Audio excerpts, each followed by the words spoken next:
Welcome. So, if you're a programmer, a network admin, or maybe you're in IT support, you know that the tech world is absolutely global. That's why today we're going to cover the essential English you really need to communicate with confidence and get your international IT career started. Okay, let's dive right in. Here's the plan. We're basically going to walk through a typical day for an IT pro. We'll start with morning introductions, move on to technical tasks, and finish up with e-commerce. And along the way, we'll pick up all the key English phrases you'll need for every single step. So, first up, let's just set the scene a little bit. Why is English so important in the world of technology? I want you to think about it like this. English is basically the unofficial operating system for global tech teams. It's the language you'll find in code comments, on international video calls, and in almost all technical documents. What we're going to do is give you the key vocabulary to plug right into that system so you can communicate effectively with your colleagues no matter where in the world they're from. All right, let's get to our first task of the day. You've just grabbed your morning coffee, and it's time to meet some new people on the team. This is it. This is the big one. It is probably one of the very first and most common questions you will ever hear in a professional setting. Being able to answer this one clearly and with confidence, that's your first step to making a really great impression. So let's figure out how to nail the answer. Now check this out, because this slide breaks it down so simply. On the left, you've got the function. That's what you're trying to achieve. In the middle, you have the language, the actual words you can say. And on the right, the vocabulary topic. It's like a simple formula.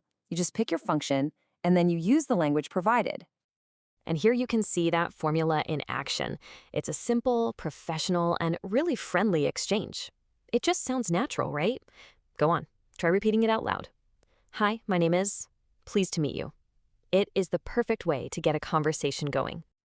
So, here's the crucial grammar point. When you're talking about your job, you use the present simple tense. And you might be asking, why? Well, it's because your job is something that's a routine, something that's permanent for you right now. I am a programmer. She works for IBM. See, it's simple, it's clear, and it's correct. Let's keep things moving. You've met the team, you're at your desk, and now it's time for your first technical task of the day, taking a look at the computer systems. Okay, before you can really discuss a system, you need the words for all its parts. Let's start with the basics you see right here. We've got the essential hardware, the monitor, the case, the motherboard, the CPU or processor, the keyboard, and the mouse. These are the core words you'll be using pretty much every day. A lot of the time in IT, your job is to compare two things. Is this server better than that one? Is this new software more efficient? To do that, you're going to need comparatives. And the rule is actually pretty simple. For short words like fast, you just add ER to make it faster. For longer words like reliable, you pop more in front to get more reliable. But what if you want to say something is number one? The absolute best or the worst in its entire group. For that, you use superlatives. It follows a really similar pattern. Short words get EST, so you get the fastest.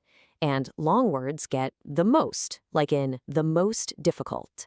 This is how you make a really strong recommendation. Okay, that morning hardware review is done and dusted. Now it's time for the afternoon project, a meeting to talk about improving the company website. So before you can really talk about a website, you have to understand its goal. Just look at these two examples here. We've got the Financial Times on the left and Nickelodeon on the right. So why would someone visit each of these sites? The answer to that question tells you everything you need to know about its purpose. And here are the most common purposes you'll find. The Financial Times, that exists to inform. Nickelodeon exists to entertain.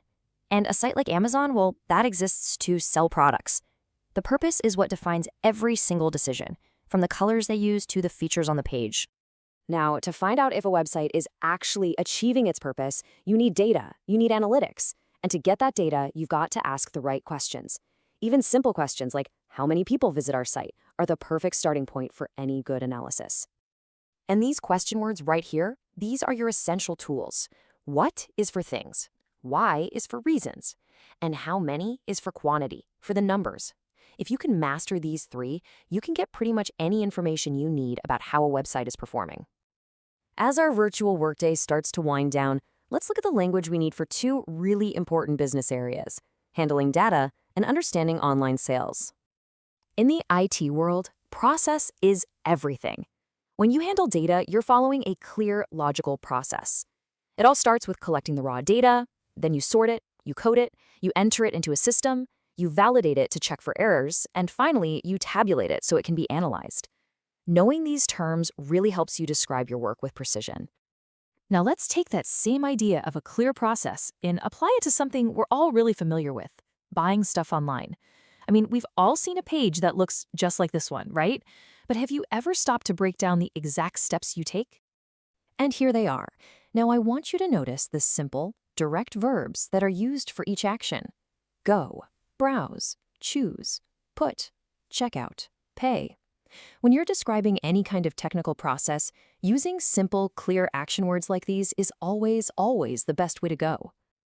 And just like that, our day is done. We've gone through a full day's worth of essential IT English, from that first hello in the morning to the final data entry. So now it's time for you to make it all your own. So, what's the big takeaway from all of this? Well, here's a quick recap of the most useful phrases we learned today. Introducing your job, comparing hardware, asking about website data, and describing a process. I want you to think of these as your new building blocks for communication. You know, learning a language isn't a passive thing. It's got to be active. The absolute best way to make these phrases stick is to start using them right away. So I'll leave you with this question. What's the one new phrase you're going to practice today? Pick one, say it out loud a few times, and start your journey.